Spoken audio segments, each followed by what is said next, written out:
I need you to stop calling yourself lazy, not because it is unkind, not because self-compassion is a virtue and negative self-talk is bad for your well-being. Those things may be true, but they are not the reason. The reason is that lazy is the wrong diagnosis, and a wrong diagnosis does not just fail to help you, it actively keeps you stuck. Because if you believe the problem is laziness, then the solution is discipline. More willpower, better habits, a stricter morning routine, a more aggressive system for forcing yourself to do the thing you are not doing. And you have tried those things maybe more times than you can count. And they work for a while, a week, a month, sometimes longer, and then they stop working. And you concluded that the system was not strong enough, or that you were not committed enough, or that something was fundamentally wrong with your ability to sustain effort.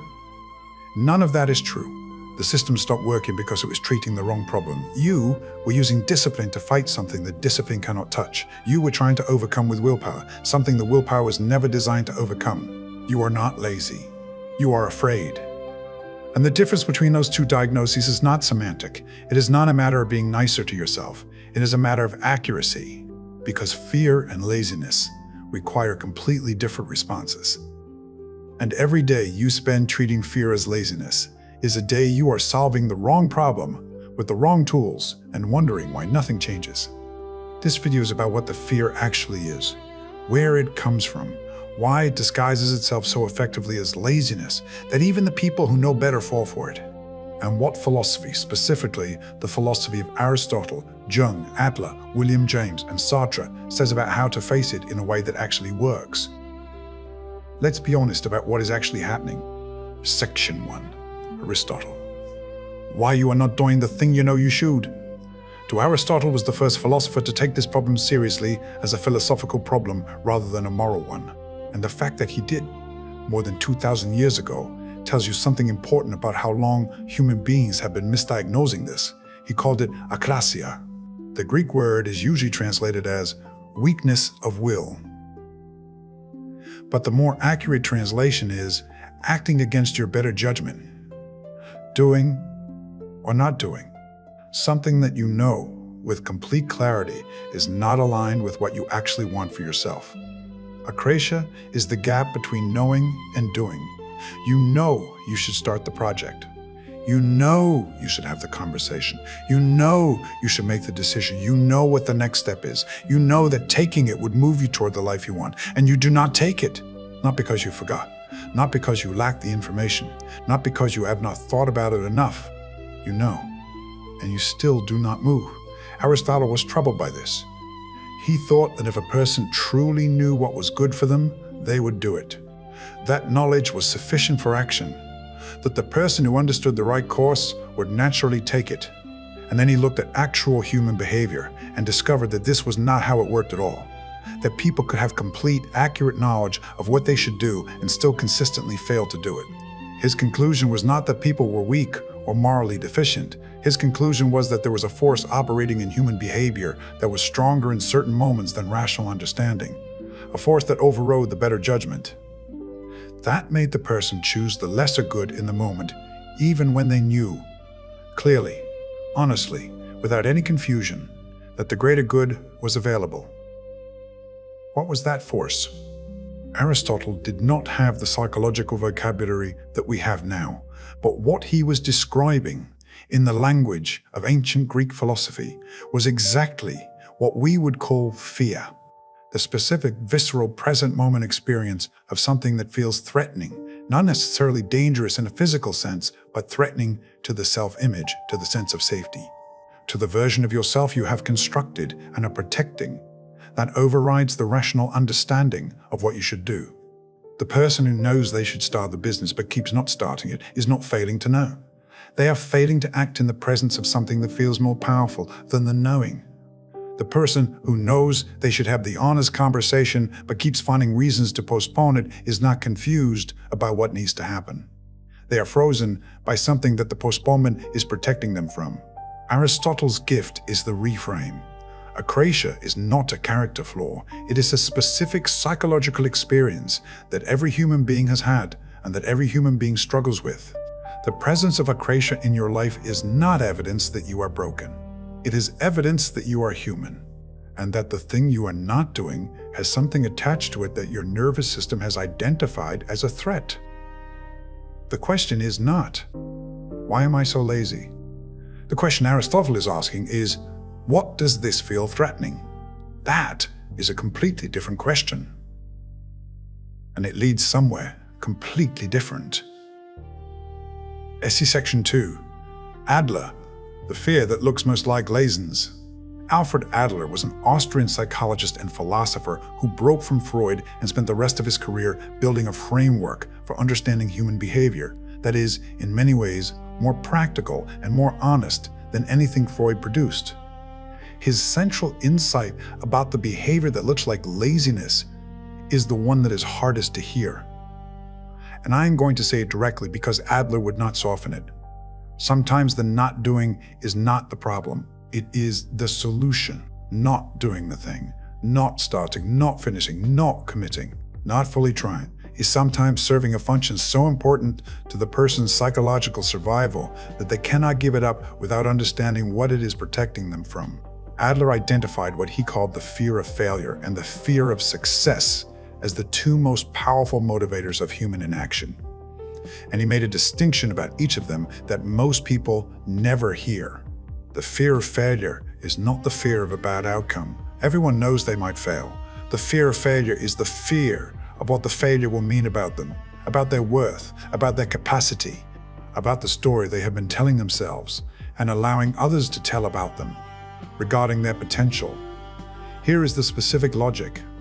If you never fully try, if you always have a reason why the attempt was not your best effort, why the conditions were not right, why you were not really going for it, then you can never really fail. Because failure requires a genuine attempt. And a genuine attempt requires staking your identity on the outcome. And staking your identity on the outcome is the most frightening thing a person can do when their sense of their own worth is conditional. The person who is half committed, perpetually preparing, always about to start but never quite starting, is protecting something. They are protecting the story of their potential. The idea that if they really tried, if they gave it everything with full commitment, with the full weight of who they are behind it, they might be great.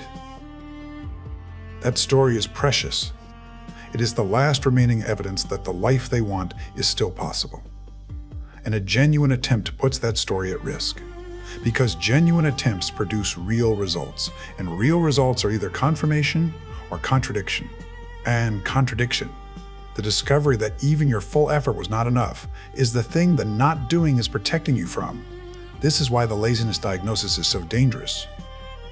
Because it preserves the story. I could do it if I tried. I am just not trying hard enough yet. This is laziness, not limitation. And as long as the problem is labeled laziness, the potential remains intact. The moment the problem is labeled fear, the moment you admit that what is stopping you is not the absence of effort, but the terror of genuine failure, the story becomes much more vulnerable. But here is the thing Adler wants you to understand. The story is already costing you everything. The protection is more expensive than the risk.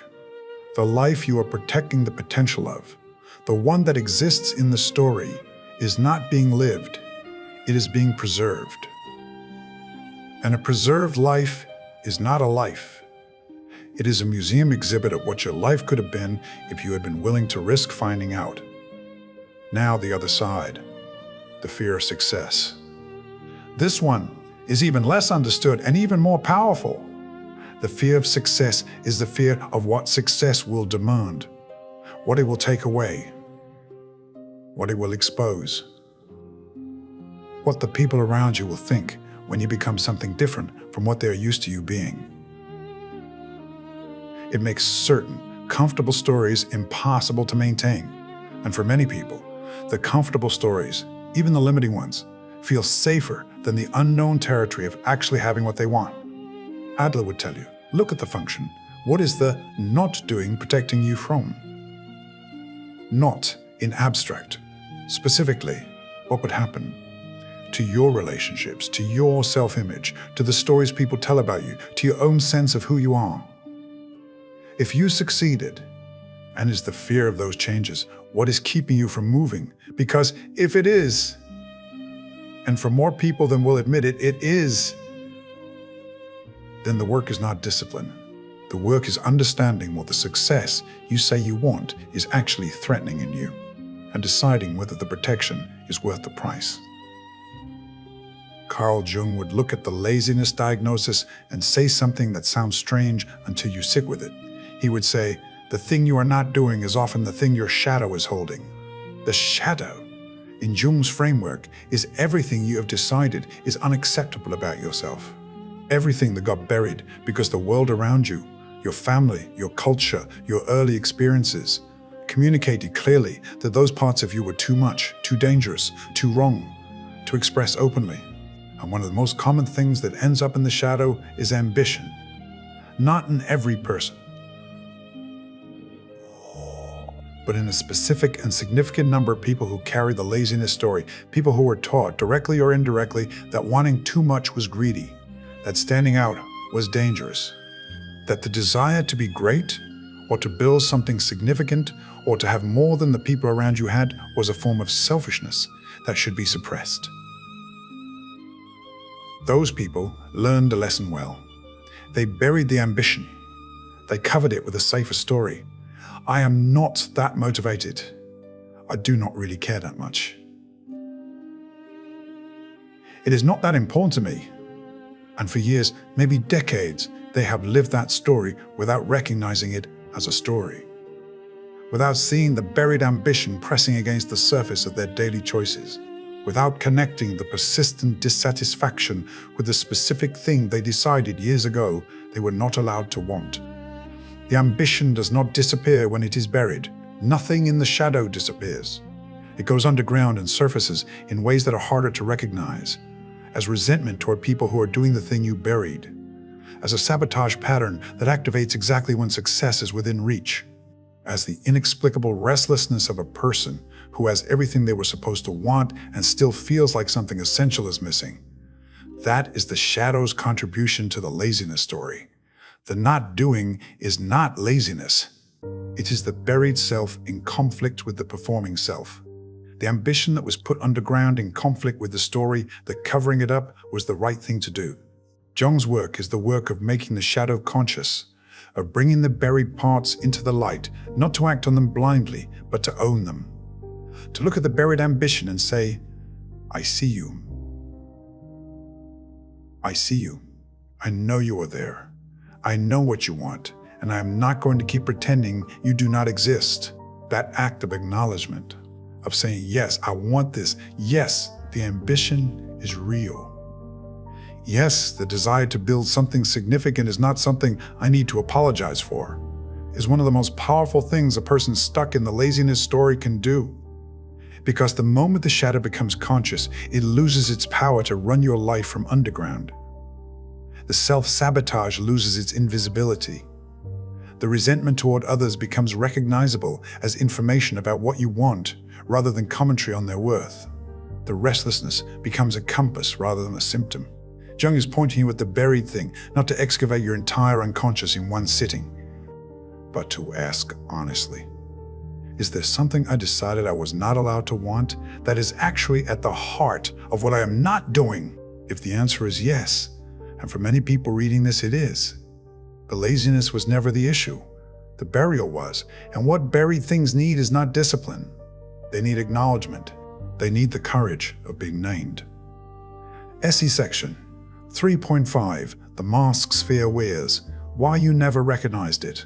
Before we get to James and Sartre, need to spend time on something that is keeping most people from even getting to the question of fear in the first place. Fear does not announce itself as fear. If it did, it would be much easier to deal with. If the voice in your head said, I am not starting this because I am terrified of what it means if I fail, you would at least know what you were working with. You could name it, face it. Make a conscious decision about whether to let it run your life. But fear is smarter than that. It has been evolving as a survival mechanism for hundreds of thousands of years. And one of the things it learned along the way is that if it shows its face directly, it gets challenged. So it stopped showing its face directly.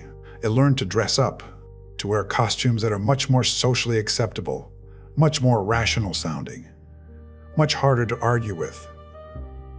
Let me show you the costumes, because one of them is almost certainly what you have been walking around in. The first costume is research. You are not afraid to start. You are just making sure you have enough information first. You are reading one more book, watching one more video, doing one more round of investigation before you begin. The research feels productive. It feels responsible. It looks from the outside and feels from the inside, like preparation rather than avoidance. But ask yourself honestly, how much information would be enough? What specific piece of knowledge, if you had it, would make you feel ready to start? And when you imagine having that information, when you picture finally knowing everything you think you need to know, do you feel genuinely ready? Or does a new gap in your knowledge immediately appear? A new thing you would need to understand before the start was justified? If the answer is that the gap keeps moving, that every piece of information you acquire reveals another piece you need, then the research is not preparation. It is the fear in its most intellectually respectable costume. The second costume is timing. You are not afraid. You are just waiting for the right moment, when the kids are older, when the finances are more stable, when work calms down, when the particular configuration of circumstances aligns in a way that makes the risk more manageable. This costume is particularly effective because the timing objections are often real. The kids are actually young. The finances are actually tight. Work is actually demanding. The circumstances are genuinely not ideal. And so the fear can hide behind real constraints and be completely indistinguishable from practical wisdom. The way to identify this costume is to ask, if the timing was perfect, if the kids were grown and the money was sorted and work was quiet and everything was aligned, would you start then? And if the honest answer is that you are not sure, that there would probably be something else, that the feeling of not quite ready would probably still be there, then the timing was never the issue. The fear has just been using it as cover. The third costume is other people. You would start if you had more support. If the people around you were more encouraging, if your partner understood what you were trying to do, if your family believed in you, if you had a mentor or a community or a network that made the attempt feel less isolated. The longing for support is real. Doing hard things alone is genuinely harder than doing them with people behind you. But notice the structure of the belief. The support must arrive before the attempt, and the support that has not arrived yet becomes the reason the attempt has not been made. And the attempt that has not been made gives people no evidence that support is warranted. And so the loop runs. No support, so no attempt. No attempt, so no evidence. No evidence, so no support. The fear is using the real desire for connection to run a loop that goes nowhere. And the exit from the loop is not waiting for the support to arrive. It is starting without it and discovering, as almost every person who has started something hard has discovered, that the support appears in response to the attempt far more reliably than it appears in anticipation of it. The fourth costume is perfectionism. You are not afraid of failing. You just have high standards. You're not willing to put something into the world that is not ready. That is not your best work. That does not represent you the way you want to be represented. Perfectionism is the most sophisticated costume because it looks like ambition. It presents itself as a commitment to quality so deep that it cannot be satisfied by anything less than excellent. And real standards do exist. Real craft does require real work. The perfectionists are not wrong that the work should be good. But perfectionism as a behavior pattern, as the thing that keeps work permanently in draft, permanently not ready, permanently one revision away from being releasable, is the fear of judgment wearing the costume of high standards. Because perfect work cannot be criticized. Perfect work cannot fail. And if the work never leaves the desk, it can remain perfect forever. The judgment that imperfect work would receive never arrives. And the person never has to find out whether their best was good enough. Recognizing the costume does not eliminate the fear underneath it, but it ends the deception. It removes the socially acceptable cover story and reveals what is actually there. and what is actually there can be worked with in a way that the cover story never can. Which costume are you wearing right now? Around a specific thing you are not doing? Be honest. The answer is the most important information in this video. SE section 4.5, the body keeps the score. Why fear is not in your head. There is one more thing that needs to be said before we get to James and the practical path through. Because one of the most common failures of philosophical and psychological advice about fear is that it treats fear as a cognitive problem, a matter of wrong thinking that correct thinking can fix. It is not that simple, and pretending it is has caused a lot of people to conclude that they are failing at dealing with fear when they are actually just using the wrong tool. Fear is a body experience, not just a thought. When the thing you are afraid of becomes real and present, when you sit down to actually start the project, when you open your mouth to have the conversation, when you stand at the edge of the commitment and look down, what happens is not primarily mental. Your heart rate increases, your muscles tense, your breathing changes, your stomach does things that are not pleasant. A specific and undeniable physical experience of threat runs through your body in a way that is completely independent of what your rational mind knows about the situation. Your rational mind knows the project will not kill you. Your rational mind knows the conversation is necessary. Your rational mind knows that the commitment is the right one.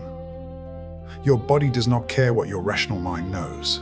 Your body has identified something that looks like a threat, and it is responding the way it responds to threats. With the full force of the survival system that kept your ancestors alive when threats were genuinely physical and genuinely fatal. The philosophers understood this better than most people give them credit for. Aristotle's akrasia was precisely this, the body's response overriding the mind's understanding. Jung's shadow work was in part about the somatic dimension of the buried material, the way it lived in the body, as tension and constriction and the physical experience of being stopped. James's insight about acting as if was in part a recognition that the body responds to behavior before it responds to intention. That acting brave changes the physical state before the mental state follows. What this means practically is that sitting with fear and thinking about it is often not enough. The body needs movement. The body needs action. The body needs the direct experience of moving through what it has been treating as impossible. Not because the thinking is not important, it is, but because the thinking only addresses one part of what fear is. And the part it does not address is the part that has been running your behavior most consistently. When you take the action, when you send the email, start the work, have the conversation, make the commitment, your body receives information that your thinking cannot provide. It receives the direct experience of surviving the threat, of the heart rate rising and then settling, of the fear being present and the action happening anyway. And that experience, accumulated over repetitions, is what changes the body's relationship to the fear. Not because the fear disappears, because the body develops a new piece of evidence that the fear has been lying about how dangerous the thing actually is. This is why James's approach works. Not because it is philosophically correct, though it is, because it matches the actual mechanics of how fear operates in the body and what the body needs to change its response to it. The thought is not enough. The understanding is not enough. The diagnosis, as clarifying as it is not enough. The body needs the action. William James was the father of American psychology and one of the most practically useful philosophers who ever lived. And his contribution to this conversation is the most actionable one. He understood something about the relationship between fear and action that most people have exactly backwards. Most people believe. The sequence goes like this. You feel less afraid. Then you act. The fear reduces first and the action follows. And so the strategy for dealing with fear that most people unconsciously adopt is to wait. To wait until the fear is manageable enough that the action feels possible. To prepare until the anxiety drops to a level that allows movement. To build enough confidence that the step forward does not feel like a step into the void. James identified this as one of the most common and most destructive misunderstandings of how human psychology actually works. The sequence does not go fear first, then action. It goes action first, then the emotional state that follows from the action. You do not wait to feel brave and then act.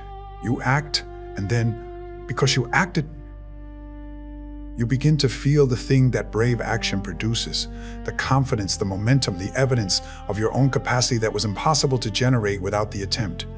He wrote about what he called the principle of acting, as if the deliberate choice to behave as the person you want to become.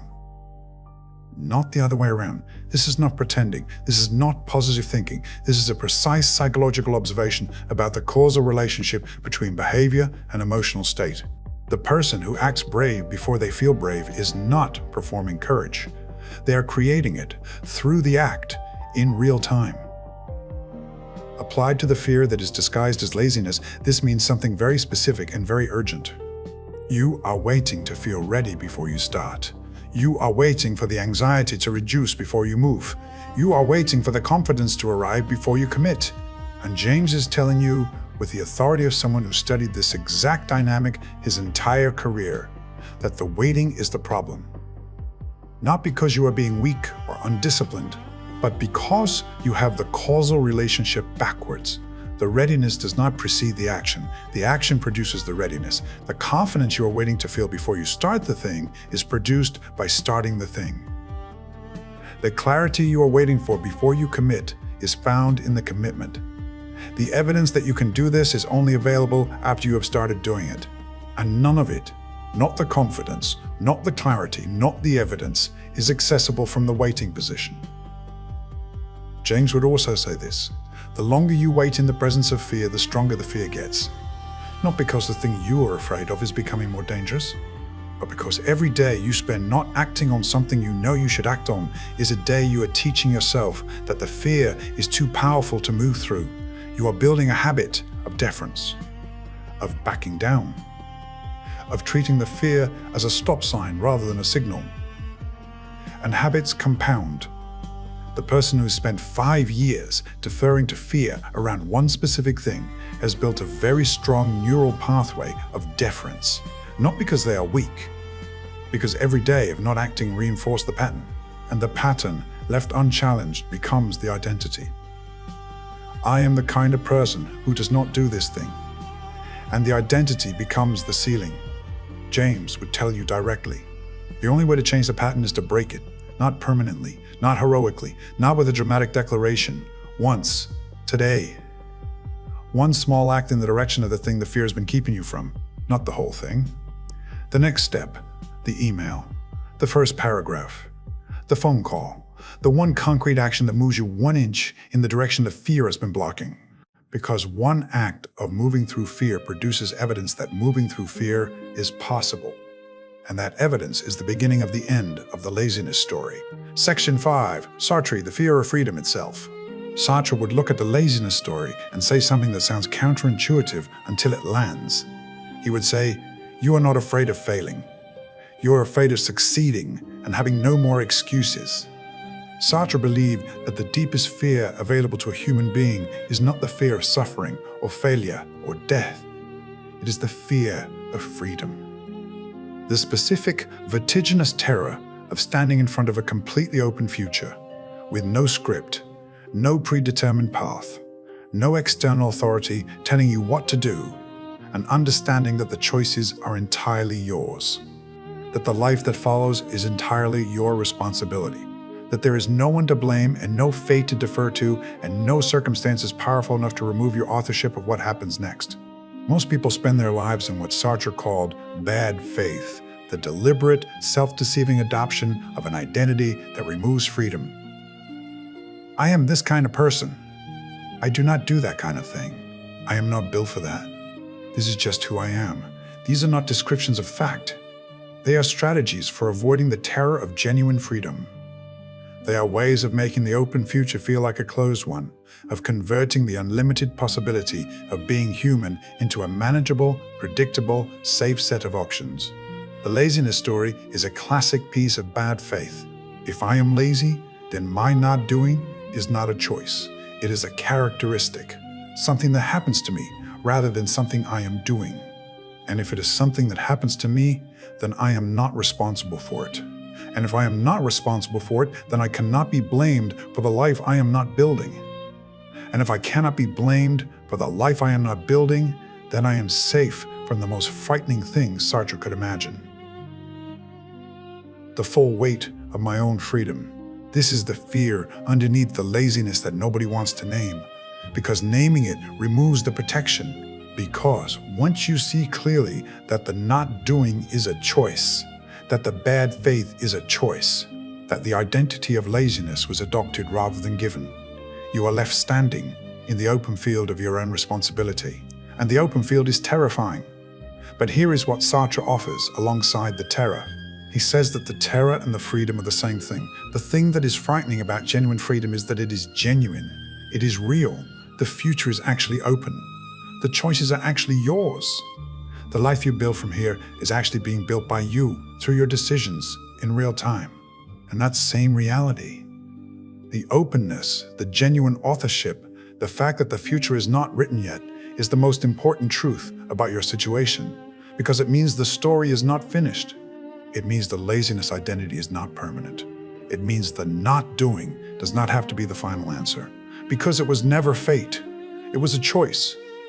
And choices can be unmade, and new ones can be made in their place. Sartre would ask you to feel both things at once, the terror of freedom and the power of it. To stand in the open field without flinching, to look at the full weight of your own responsibility, not as a burden, but as the most important fact about your existence. You are free, completely, in ways that are frightening and ways that are magnificent. And the laziness you have been using to protect yourself from that freedom has been costing you exactly what the freedom was offering: the authorship of your own life. SE Section 6, the specific fears. Naming what is actually there. I want to get specific now, because the fear that is disguised as laziness is not one thing. It comes in different forms for different people. And identifying which form you are carrying is the most practical thing you can do with everything this video has covered so far. The first form is the fear of being seen. This is the fear that if you fully commit, if you put your work into the world with your name on it, if you build the thing and show it to people, they will see not just the work, but you, the real version. And the real version will not be enough. This fear is so common in creative and entrepreneurial work that it is almost the default state of anyone doing something genuinely original. The not starting is the not exposing. The unfinished project cannot be judged. The unpublished work cannot be rejected. The unlaunched business cannot fail in public. The second form is the fear of becoming someone different. This is the fear that Adler identified most clearly. Success changes things. It changes the relationships, the dynamics, the expectations, the way you see yourself and the way others see you.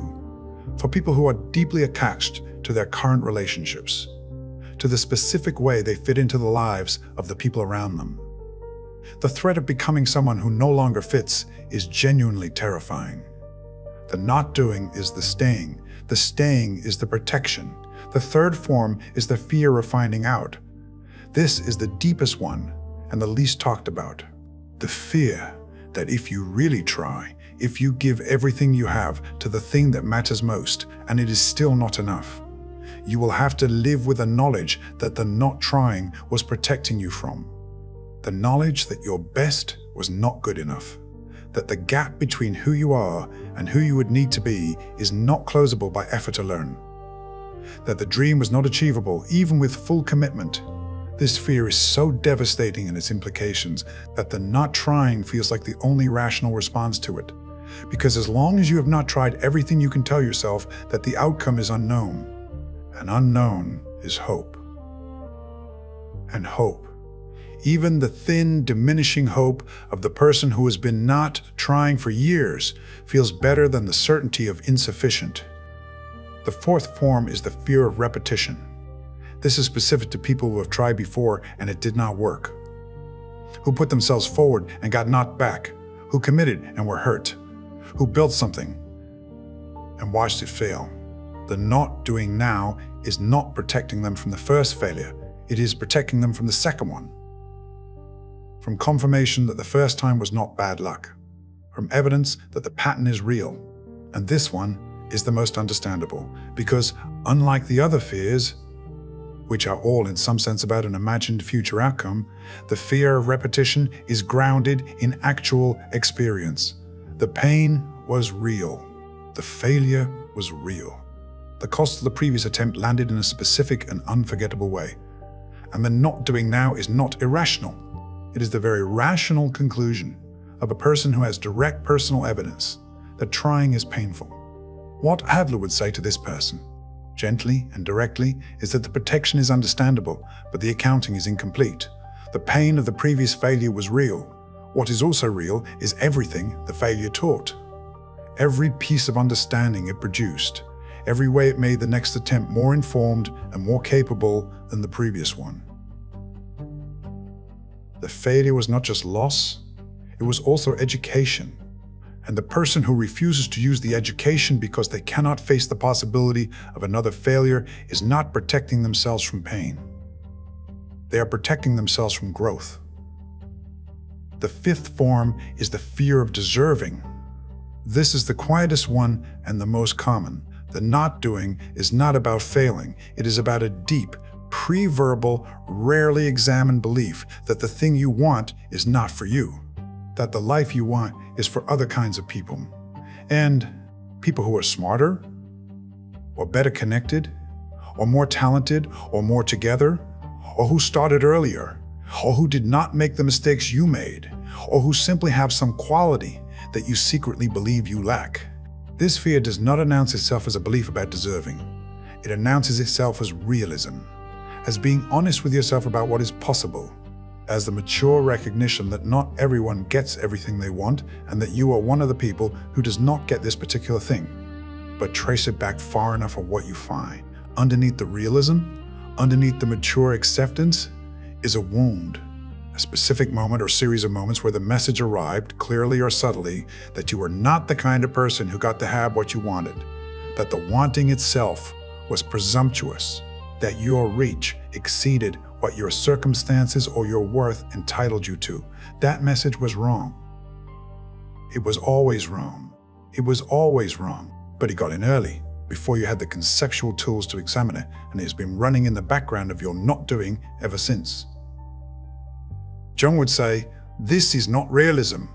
This is the shadow of a wound wearing the costume of good judgment, and it deserves exactly the same treatment as every other shadow. Acknowledgement, examination, the refusal to let it continue operating as an unexamined belief that shapes your entire life without ever being brought into the light. Name yours. Be specific. Which of these 5 forms is actually running the not doing in your life right now? Because you cannot face something you have not named, and you cannot solve something you have not faced. And you cannot build the life you want from behind a diagnosis that was never accurate. And his conclusion about how to overcome it, how to close the gap between knowing and doing, is the most practically useful thing in this entire video. He said, you do not overcome akrasia by getting better at reasoning. You overcome it by developing virtue. And virtue is not a belief or a value or a commitment. Virtue is a habit. It is the accumulated result of repeated action. It is what you become through doing.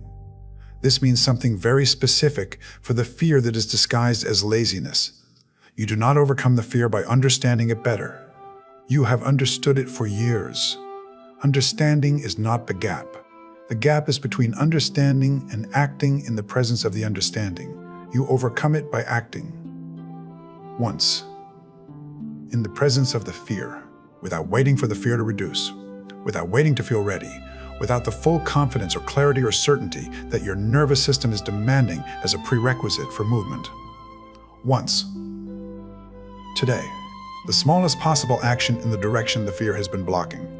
Not because one action eliminates the fear, but because one action produces something that no amount of understanding produces. Evidence. Proof that the fear did not kill you, that the exposure was survivable, that the thing the not doing was protecting you from was not as fatal as it felt from a distance. Aristotle understood that the virtuous person is not the person who never feels afraid. They are the person who has acted in the presence of fear often enough that the habit of acting has become stronger than the habit of deferring. Not permanently, not effortlessly, but consistently enough that the default response to fear is movement rather than stillness. That habit is built the same way every other habit is built, with repetition, with the daily accumulation of small acts of courage that compound into a pattern that becomes a character that becomes an identity. Not the lazy person, not the person who knows but does not do. The person who feels the fear and acts anyway. Not because they are brave, because they have done it enough times that they know from direct personal experience rather than philosophical argument that the doing is survivable, and survivable becomes possible, and possible becomes natural, and natural becomes who you are. Essay section. EIJ. What you did today. Every philosopher in this video has been saying the same thing from different angles.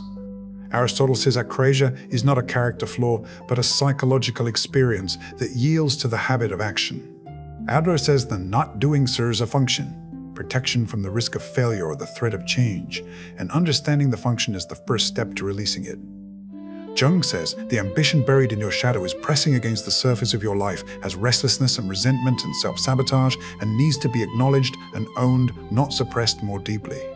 James says the fear does not reduce before the action, it reduces through the action, and the sequence you've been waiting on has been backwards this entire time. Sartre says the laziness story is bad faith, a chosen identity that protects you from the terror and the power of your own freedom, and that naming it as a choice is the beginning of making a different one. None of them are telling you that the fear goes away. None of them are promising that the doing becomes easy. None of them are offering you a version of this where the risk is eliminated and the outcome is guaranteed. What they are offering you is something more important: the truth, the accurate diagnosis, the name of the actual problem so that you can stop solving the wrong one. You are not lazy. You have never been lazy. The discipline you tried to build and could not sustain was not failing because you were not disciplined enough. It was failing because it was pointed at a symptom rather than a cause. The cause is fear. A specific fear with a specific shape, protecting you from a specific thing, and now you know what it is. So here is what you are going to do today. Not this week. Today. You are going to name the fear, write it down, the specific fear that is behind the specific thing you are not doing, not the general version, the honest version. I am not starting this because I am afraid that if I try and fail, I will have to accept that I am not capable of it. Or, I am not committing to this because I am afraid of what it will change about my relationships. Or, I'm not putting this work into the world because I am afraid of being seen and found insufficient. Name it. The real one. The one that is actually there underneath the laziness story. And then take one action. One. The smallest possible action in the direction of the thing the fear has been keeping you from. Not the whole project. The first sentence. The first phone call. The first honest conversation. The one thing that, if you did it today, would prove to your nervous system that the fear is not in charge. Because the nervous system learns from experience, not from argument. You cannot talk yourself out of fear that has been running your behavior for years. But you can act your way out of it, one step at a time. One small piece of evidence at a time that the doing is survivable and the fear was lying about how dangerous it was. Aristotle built the philosophy of virtue on this exact mechanism. James confirmed it with psychology. Adler proved it in the consulting room. Jung tracked it in the unconscious. Sartre named it as the deepest truth about human freedom. They are all pointing at the same moment. This one. Right now. The moment you stop calling it laziness and start calling it what it actually is, and then stop waiting for the fear to go away before you move. And move. The fear will be there. It will probably always be there in some form. The person who waits for it to disappear before they act never acts. The person who acts in its presence, who does the thing, while the fear is loud and the outcome is uncertain and the exposure feels unbearable, becomes one step at a time. The person the fear was trying to convince them they could never be. You have been calling it laziness long enough. It was never laziness. It was fear. A specific fear, with a specific shape, wearing one of 5 costumes, protecting you from something specific that you've probably never named out loud. And fear, unlike laziness, has a way through. But I want to be honest with you about what the way through actually looks like. Because the motivational version of this message, the one that ends with a rousing declaration that you can do anything if you just believe in yourself, is not what Aristotle or James or Adler or Jung or Sartre were actually saying. And it is not what I am saying. The way through is repeated small action in the presence of fear that is not going away. The fear will be there the first time you move through it. It will probably be there the second time. And the third, courage is not the absence of fear. It is the presence of fear and the action happening anyway. And the action does not feel heroic. It feels like doing a hard thing while something in you is screaming that you should not. While the research costume whispers, you need more information. While the timing costume points out the conditions are not ideal. While perfectionism insists you are not ready. Doing it anyway. That is what the way through looks like. It is available to you right now. Today. So here is the specific thing I am asking you to do before this video ends, and the familiar patterns reassert themselves. Write down the real name of the fear, not the costume. The thing underneath. What are you actually afraid of? Then write down the smallest possible action you could take today. Not the whole project, not the full commitment. The one next step the fear has been blocking. Then take it. Today. In the next hour if possible, before the resistance rebuilds, before the research finds a new angle, before the timing locates a new reason. Take the step.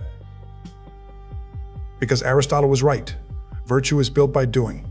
The only antidote to the habit of deferring to fear is the habit of moving through it, one repetition at a time. Until the new pattern is stronger than the old one. Until the identity that was laziness is replaced by the identity that was always more accurate. The person who acts in the presence of fear, that person was always in you, before the fear arrived, before the costumes were built, before the laziness story became the explanation for a life that was never lazy. It was just protecting itself from something it had decided was too dangerous to face. The fear just had better costumes than the truth did. Go now.